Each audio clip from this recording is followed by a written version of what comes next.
नमस्कार दोस्तों, स्वागत है आपका एक बार फिर से आपके अपने परिवार स्टडी विद पिंटू सर में। दोस्तों, आज हम आपके लिए सीडीपी का मॉडल पेपर लेकर आए हैं। इसमें आपको टॉप 10 क्वेश्चन ऐसे देखने को मिलेंगे जो आपके परीक्षा में या पिछले कई सालों से लगातार रिपीट होते आ रहे हैं, और ये क्वेश्चंस यूपी टेट के साथ साथ सीटेट परीक्षा के लिए भी इंपॉर्टेंट है। आइए इस मॉडल पेपर को स्टार्ट करते हैं और देखते हैं वो 10 क्वेश्चन जो आपके लिए बहुत ही इंपॉर्टेंट हैं। पहला क्वेश्चन आप देख पा रहे होंगे, इसमें लिखा हुआ है, किसके परिणाम स्वरूप बालक अपने निरंतर बदलते हुए वातावरण में ठीक प्रकार से समायोजन करने में सक्षम हो जाता है। सर्वाधिक उपयुक्त विकल्प का चयन कीजिए। दोस्तों, ये ऑप्शन आपको देखने में चारों सही लगेंगे, लेकिन आपके लिए यहाँ पर लिखा हुआ है सर्वाधिक उपयुक्त विकल्प का चयन करना है। सबसे पहले क्वेश्चन को हम एक बार फिर पढ़ते हैं। किसके परिणाम स्वरूप, यानी कि ऐसा क्या होता है जिसके परिणाम स्वरूप बालक अपने निरंतर बदलते हुए वातावरण में ठीक प्रकार से समायोजन करने में सक्षम हो जाता है। यानी कि इन चारों विकास में से ऐसा कौन सा विकास हो जाएगा उसमें, जब अगर आसपास का माहौल चेंज होता है तब भी वो उसमें समायोजन कर पाएगा। अब ये संज्ञानात्मक विकास होगा, या फिर शारीरिक विकास होगा, या फिर भाषाई विकास, या फिर संवेगात्मक विकास। तो सबसे पहले हम आपको बता दें, संवेगात्मक विकास ऐसा होता है जिसमें आपके संवेगों का विकास होता है। भाषाई विकास वो विकास होता है जिसके अंतर्गत आपकी भाषा का विकास होता है। शारीरिक विकास, ये देखने में ही या पढ़ने में ही ऐसा लग रहा है कि जब आपके शरीर का विकास होगा उसे ही शारीरिक विकास कहेंगे। लेकिन जो संज्ञानात्मक विकास होता है उसमें जो बालक होता है अपने आसपास का अगर वातावरण चेंज देखता भी है तब भी उसमें समायोजन करने की क्षमता रखता है। इसलिए आपका इस क्वेश्चन के अकॉर्डिंग ऑप्शन नंबर ए बिल्कुल राइट आंसर होगा कि संज्ञानात्मक विकास वो विकास है जिसके कारण अगर वातावरण उसका लगातार बदल भी रहा है तब भी वो उसमें ठीक प्रकार समायोजन कर पाएगा। अब आइए दोस्तों नेक्स्ट क्वेश्चन देखते हैं। नेक्स्ट क्वेश्चन में क्या कहा गया है, इसमें कहा गया है, बहुत ही इंपॉर्टेंट क्वेश्चन है और बार बार यह परीक्षा में पूछा गया क्वेश्चन है। इसमें कहा गया है, मैं कौन हूं, मैं क्या हूं, मैं भी कुछ हूं आदि जैसी प्रबल भावनाएं बालक के विकास की किस अवस्था की सूचक होती हैं? किशोरावस्था, शैशवावस्था, प्रौढ़ावस्था, या फिर बाल्यावस्था।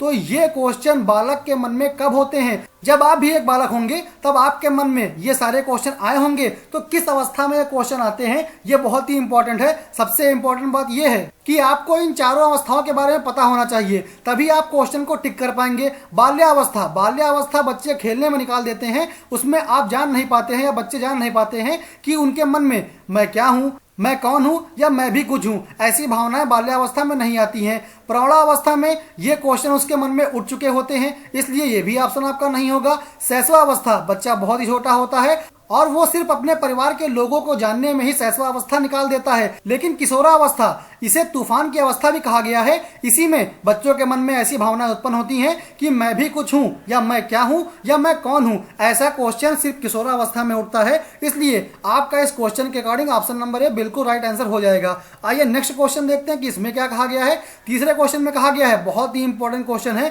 कहा गया है कि विकास के विभिन्न आयामों के संदर्भ में निम्नलिखित में से कौन सा कथन असत्य है? दोस्तों यहाँ ध्यान से देखिएगा, लिखा हुआ है असत्य, सत्य नहीं लिखा हुआ है, यानी कि 3 ऑप्शन इसके सत्य होंगे, एक ऑप्शन इसका असत्य होगा।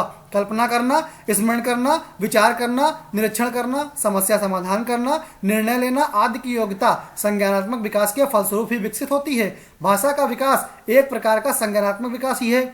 मानसिक, भाषाई, संवेगात्मक, सामाजिक एवं चारित्रिक विकास विभिन्न आयु स्तरों में समान प्रकार से होता है। या फिर चौथा ऑप्शन, क्रियात्मक विकास का अर्थ होता है कि व्यक्ति की क्रियात्मक शक्तियां और क्षमताओं का विकास। अब दोस्तों आपको क्या लगता है इसके अकॉर्डिंग राइट आंसर क्या होगा? तो दोस्तों कल्पना, स्मरण, विचार, निरीक्षण आदि ये सब होते हैं, ये विकसित हो जाते हैं विभिन्न आयामों में, इसलिए ये सत्य होगा। लेकिन हमको क्या ढूंढना है जो असत्य हो। भाषा का विकास एक प्रकार का संज्ञानात्मक विकास ही है, बिल्कुल ये भी सत्य हो जाएगा। लेकिन मानसिक, भाषाई, संवेगात्मक, सामाजिक एवं चारित्रिक विकास ये विभिन्न आयु स्तरों में समान प्रकार से होता है, ये कथन बिल्कुल असत्य है। इसलिए क्वेश्चन के अकॉर्डिंग हमारा सी ऑप्शन बिल्कुल राइट आंसर हो जाता है। आइए नेक्स्ट क्वेश्चन देखते हैं। नेक्स्ट क्वेश्चन में क्या कहा गया है, इसमें कहा गया है, शिक्षण की विभिन्न विधियों के प्रयोग के लिए कौन सी अवस्था सर्वाधिक उपयुक्त है? किशोरावस्था है, शैशवावस्था है, प्रौढ़ावस्था है, या फिर बाल्यावस्था है? शिक्षण की विभिन्न विधियों के प्रयोग के लिए, अगर आपको शिक्षण की विभिन्न विधियां प्रयोग करनी है तो उसके लिए सबसे बेस्ट अवस्था कौन सी होती है? बाल्यावस्था। इसलिए आपका डी ऑप्शन बिल्कुल राइट आंसर हो जाता है। अब आइए नेक्स्ट क्वेश्चन देख लेते हैं। नेक्स्ट क्वेश्चन में क्या कहा गया है, इसमें कहा गया है कि जब किशोर में किसी वस्तु, समस्या या परिस्थिति के लिए निजी स्तर पर निर्णय लेने की क्षमता का विकास परिपक्व होने लगता है तो इस विकास को क्या कहते हैं? यानी कि जब किशोर क्या सोचने लगे कि वो चीज उसकी है, उस पर उसका अधिकार है, तो ऐसे विकास को क्या कहेंगे? भाषाई विकास, संज्ञानात्मक विकास, सामाजिक विकास, या फिर इनमें से कोई नहीं? तो आपको क्या लगता है इसका राइट आंसर क्या होगा? भाषाई विकास के बारे में हम चर्चा कर चुके हैं, और सामाजिक विकास ये भी कुछ खास ऑप्शन नहीं लगता है, इसलिए हमारा बी ऑप्शन बिल्कुल राइट आंसर हो जाता है। ऐसे भी आप टिक कर सकते हैं, और उसके अलावा आप अपने नॉलेज से भी इसको टिक कर सकते हैं। भाषाई विकास मतलब भाषा का विकास, सामाजिक यानी कि समाज से संबंधित, लेकिन संज्ञानात्मक विकास वो होता है जब किसी चीज पर या किसी समस्या पर वो अपना आधिकारिक अधिकार दिखाने लगे, तो उसको हम लोग क्या कहते हैं? संज्ञानात्मक विकास। इसलिए बी ऑप्शन ही बेस्ट ऑप्शन होगा। आइए नेक्स्ट क्वेश्चन देखते हैं, इसमें क्या कहा गया है। नेक्स्ट क्वेश्चन में कहा गया है, मानव विकास की किस अवस्था के बाद व्यक्ति परिपक्व हो जाता है? किशोरावस्था, शैशवावस्था, प्रौढ़ावस्था, या फिर बाल्यावस्था? तो आपको क्या लगता है इसका राइट आंसर क्या होगा? तो इसका बिल्कुल राइट आंसर होगा किशोरावस्था, क्योंकि यही वो अवस्था है जिसके बाद व्यक्ति परिपक्व हो जाता है और वो प्रौढ़ावस्था में एंट्री कर देता है। इसलिए आपका इस क्वेश्चन के अकॉर्डिंग ए ऑप्शन बिल्कुल राइट आंसर हो जाता है।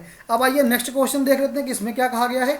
नेक्स्ट क्वेश्चन में कहा गया है कि किशोरों की सबसे नाजुक एवं संवेदनशील समस्या क्या होती है? ये बहुत ही इंपॉर्टेंट क्वेश्चन है, क्योंकि ये बार बार क्वेश्चन पूछा जा चुका है। इसमें कहा गया है कि सबसे नाजुक एवं संवेदनशील व्यवसाय संबंधी समस्या, यौन संबंधी समस्या, समायोजन, या फिर इनमें से कोई नहीं? तो व्यवसाय उसका मेन समस्या नहीं होती है। किशोर इसके बारे में बाद में भी आराम से सोच सकते हैं, लेकिन जो बी ऑप्शन लिखा हुआ है यौन संबंधी समस्या, ये आपका बिल्कुल राइट आंसर हो जाएगा, क्योंकि जब आप भी किशोर होंगे तब ये समस्या आप में सबसे नाजुक और संवेदनशील समस्या हो जाती है। आइए अब नेक्स्ट क्वेश्चन देखते हैं कि इसमें क्या कहा गया है। नेक्स्ट क्वेश्चन में कहा गया है कि एक अच्छे शिक्षक में सबसे महत्वपूर्ण विशेषता क्या होती है? पढ़ाने की उत्सुकता, धैर्य और दृढ़ता, विषयों के ज्ञान में दक्षता, शिक्षण पद्धतियों के ज्ञान की दक्षता। इन चार ऑप्शन के अकॉर्डिंग आपको क्या लगता है? लेकिन सबसे पहले यहाँ ध्यान दीजिएगा कि महत्वपूर्ण तो पूछ रहा है, लेकिन सबसे महत्वपूर्ण ये चार विशेषताएं होती हैं, लेकिन हमको बेस्ट ऑप्शन को पिकअप करना होगा। शिक्षण पद्धतियों के ज्ञान की दक्षता ये तो प्रत्येक अध्यापक में होनी चाहिए, वरना वो शिक्षक ही नहीं हो पाएगा।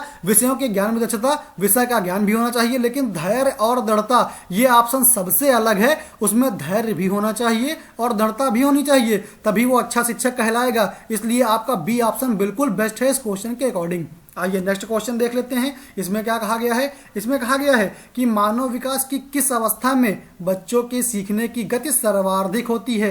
यानी कि ऐसी कौन सी अवस्था है जब मानव या बच्चा सबसे ज्यादा सीखता है? किशोरावस्था, शैशवावस्था, प्रौढ़ावस्था, या फिर बाल्यावस्था? इसलिए इसका बी ऑप्शन बिल्कुल राइट आंसर हो जाता है कि शैशवावस्था में बच्चा सबसे ज्यादा सीखता है और बहुत तेज गति से सीखता है, इसलिए बी ऑप्शन ही इसका बेस्ट ऑप्शन होगा। आइए नेक्स्ट क्वेश्चन देखते हैं कि नेक्स्ट क्वेश्चन में क्या कहा गया है। इसमें कहा गया है कि किस अवस्था में घनिष्ठ मित्रता की प्रवृत्ति पाई जाती है? ऐसी कौन सी अवस्था है जब बालक सोचता है कि हमें अच्छे मित्र होने चाहिए, वो भी घनिष्ठ मित्र? किशोरावस्था में, बाल्यावस्था में, शैशवावस्था में, या फिर इनमें से कोई नहीं? तो दोस्तों इस क्वेश्चन का आंसर हम आपको नहीं बता रहे हैं, क्योंकि इस क्वेश्चन का आंसर आपको खुद बताना है कमेंट करके कि इसका राइट आंसर क्या होगा। तो दोस्तों ये थे कुछ इंपॉर्टेंट क्वेश्चन जो सीडीपी में लगातार बार बार पूछे गए हैं, और ये एग्जाम के नजरिए से बहुत ही इंपॉर्टेंट है, चाहे वो यूपी टेट हो या सीटेट हो। तो दोस्तों अगर आपको वीडियो पसंद आया हो तो वीडियो को लाइक करके चैनल को सब्सक्राइब कर दीजिए, और हाँ दोस्तों ऐसी ही वीडियो लगातार पाने के लिए बेल आइकन को भी प्रेस कर दीजिएगा, ताकि आपके पास हमारे वीडियो की या मॉडल पेपर की नोटिफिकेशन सबसे पहले पहुंच सके।